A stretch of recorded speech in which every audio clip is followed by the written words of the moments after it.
Carla Abellana isinugod sa hospital ang nasagasaang aso. Isinugod ni Carla Abellana sa ospital ang isang asong nasagasaan sa NLEX noong Lunes ng gabi. Ayon kay Carla, sa kabila ng sitwasyon, narinig niya ang pag-iyak ng aso mula sa gitna ng expressway. Kaya't agad niyang pinahinto ang kanyang sasakyan upang tulungan ang hayop. The crying of the aspen broke my heart.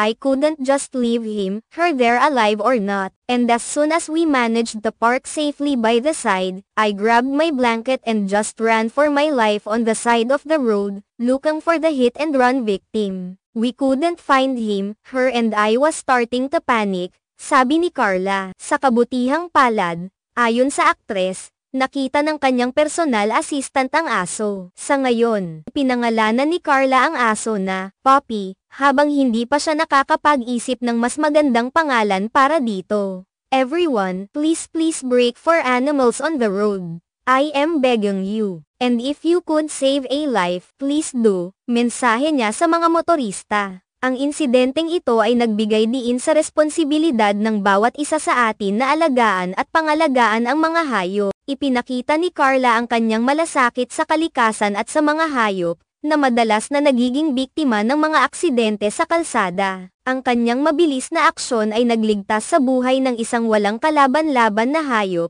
na isang magandang halimbawa ng pakikiramay at malasakit. Ang pagkakaroon ng mga alagang hayop ay isang mahalagang bahagi ng buhay ng marami sa atin, at ang pangangalaga sa kanila ay dapat ituring na responsibilidad. Sa kabila ng abala ng buhay, mahalaga na tayo ay maging mapagmasid sa ating paligid, lalo na sa mga hayop na maaaring nangangailangan ng tulong. Ang mga simpleng hakbang tulad ng pagpapabagal sa pagmamaneho at pag-check sa kalsada ay makatutulong upang maiwasan ang mga aksidente. Sa kanyang mensahe, nanawagan si Carla sa lahat ng mga motorista na maging maingat at mapagmatsyag. Ang mga hayop ay may karapatan din sa buhay at dapat silang protektahan. Ang kanyang kwento ay nagbibigay inspirasyon sa mga tao na gumawa ng mabuti at tumulong sa mga nangangailangan, kahit na sa mga simpleng pagkakataon. Mahalaga rin ang papel ng mga tao sa paligid na makatutulong sa mga ganitong insidente. Ang mga saksi at mga taong handang tumulong ay may malaking bahagi sa pagligtas sa mga buhay. Sa kaso ni Carla, ang kanyang personal assistant ay nagbigay ng tulong na naging susi sa paghanap at pag-aalaga sa aso. Naway magsilbing aral ang karanasan ni Carla Abellana para sa lahat.